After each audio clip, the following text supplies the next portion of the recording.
Hello, my name is Werner Keller. I'm with the Channel Islands Community Association. We're a citizens group here in Oxnard, Ventura County, California, concerned with a variety of issues, trying to help government officials see things in a slightly more rounded way.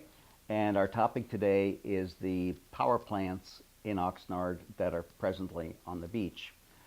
There's a lot of movement on this topic. The owner of the plants is not the original owner, but it's a sort of a downstream owner, is a company called NRG. They're a public company, and they are a merchant energy producer owning a lot of plants all across the country.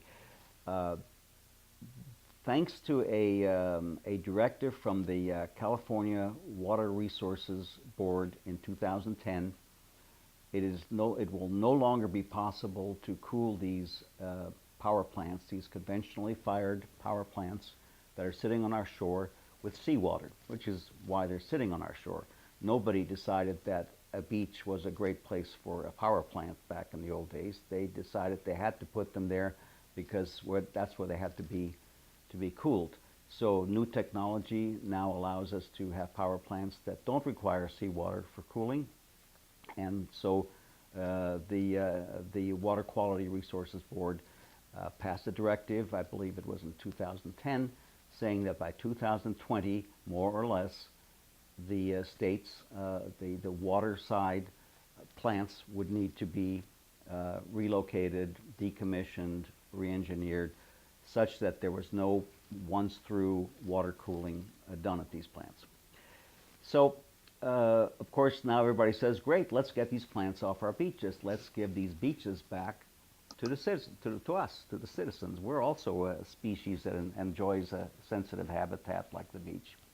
But let's zoom out and see what the background of all of this is. Do we need the power? NRG has proposed a new plant, a new non-ocean cooled plant on our shore here in Oxnard. They're taking the one in South Oxnard, which is the big one, the one at Ormond Beach, out completely. And frankly, I think some of that is because there's been a lot of pressure. The environmentalists have been primarily focused on Ormond Beach, and the response has been to say, okay, we're taking that one out. The ones up here is a more complicated situation, but let's zoom out and take a look at what's happening in California. California hit its peak electric consumption, I think it was in 2000 or 1999, 15 years ago. Why, even though a lot of things are growing in California and we've recovered nicely from the Great Recession, why are we not using more power? Well, it's because you and me are finally starting to use compact fluorescent lamps and LEDs and some other energy-saving measures. We're using iPads instead of PCs. So we're just becoming more effective in our use of energy. So the first slide shows that energy, that's the energy consumption slide for California. It's in a downtrend, and it's been in a downtrend for not 1 or 2 years, it's been a downtrend for 15 years. So I'm not sure that we are, in great need of more energy. The other piece, the second slide, is the one about that shows our productive capacity. How much energy can we actually produce? And that is in an uptrend. Why is it an uptrend? Because of a second sort of a green movement, which is that the state of California has uniquely encouraged alternative energy supplies. They're not cheaper, they're more expensive, but particularly solar, to some extent wind, but mostly solar has just exploded. It was up 40%. Solar production was up 40% last year. So the second chart that you're looking at shows electric production rising. Well, that clearly means that our use of electric production capacity is dropping. In other words, we're using less and less of the available online production capacity. We have a surplus of generating capacity in California. So against all of this, why would we need more power plants to begin with? Well, I'm sure there's complicated reasons. It's a very complicated calculus. But even if I give you the right to build some more power plants, why do they need to be on our beaches? Sadly, the answer to that is because they've always been on our beaches. There's nobody from NRG on down that I can imagine would ever propose a brand new power plant on our beaches, but they're doing it because they can, because the people of Oxnard are used to it. Well, I would take the position that the people of Oxnard have taken their turn at being an electricity generating provider to Southern California. We've done this for 50 years now, generated a lot more power than we need locally. So maybe it's somebody else's turn, and maybe it doesn't have to be in a sensitive area of natural beauty. So I'd like to show you one more slide, actually a couple more, but the next one summarizes what the current proposal is, just because we've done the analysis. Here are the two power plants in question, Ormond Beach and Mandalay. They currently produce over 2,000 megawatts of power. That's quite a bit. I mean, just for comparison, Diablo Canyon is just over 2,000 megawatts, and everybody's heard of its big nuclear facility. So we're heavy-duty electric generators. After they make the changes, and those are in red at the bottom of the slide, Ormond Beach is going to be gone. The old legacy Mandalay 1 and 2 are going to be gone. Mandalay Unit 3, which was added later, which is a air-cooled facility, will stay. That's 138 megawatts. And the new one, which they artfully called Puente, with 262 megawatts, will also be put in. So we have 400 megawatts. Now I know this is all bewildering. It's bewildering to me. But we're going from 2,000 megawatts to 400 megawatts, and that feels like we're taking 80% of the capacity off the shore. And our question would be, why 80%? If it's so easy to take 80%, why not take 100%?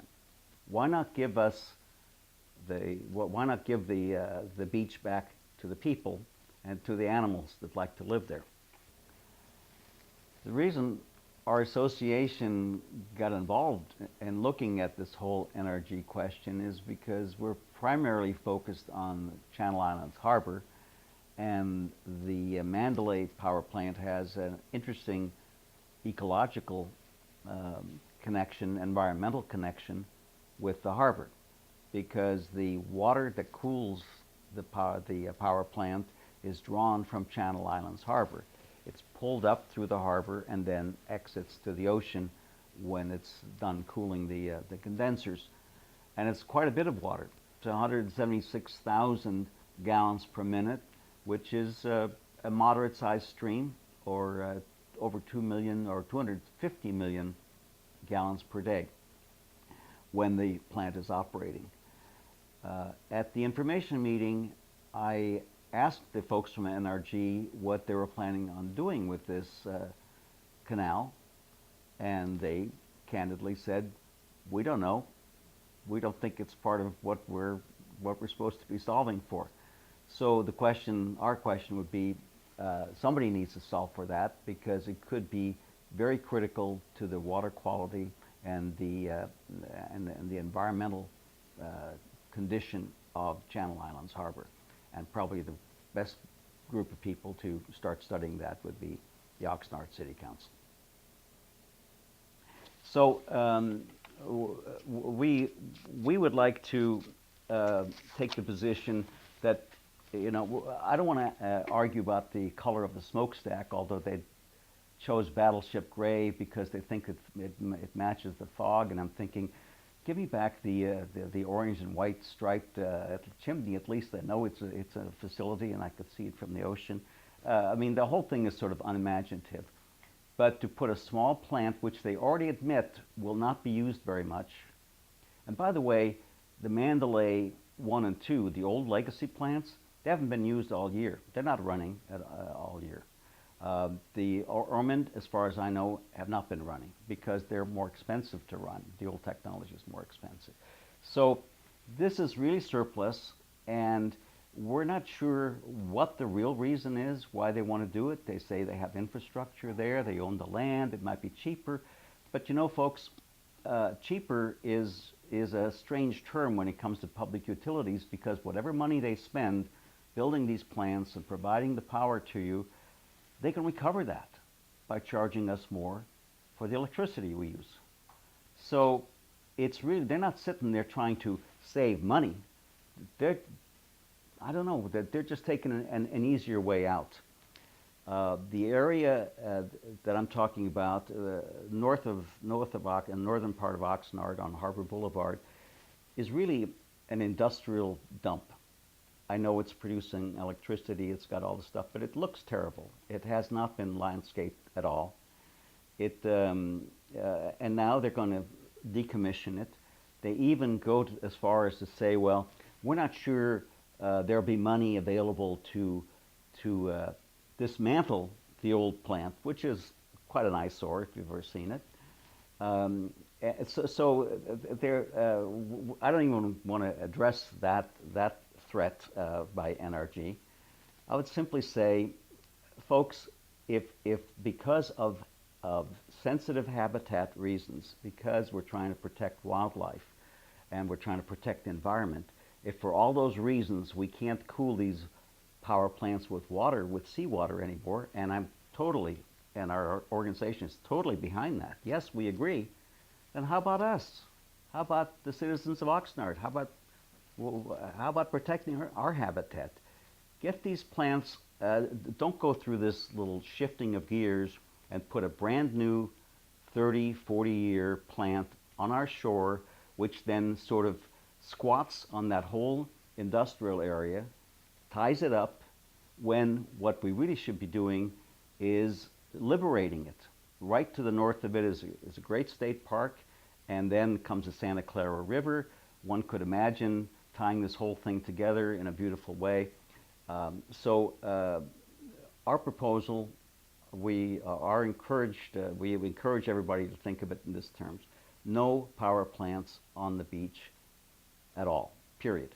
Just get it all off, bring the bulldozers in, dismantle everything and restore it to the sand dunes. If you need power generation in that area, go across Harbor Boulevard. Take it off the beach, move it inland. If you need to use those transmission towers either here or at Ormond Beach, there's plenty of room in Ormond Beach to go inland with the facility down there. Lots of ways of rearranging the deck chairs without having industrial infrastructure on the beach. Thanks for listening. I'm Werner Keller for the Channel Islands Community Association.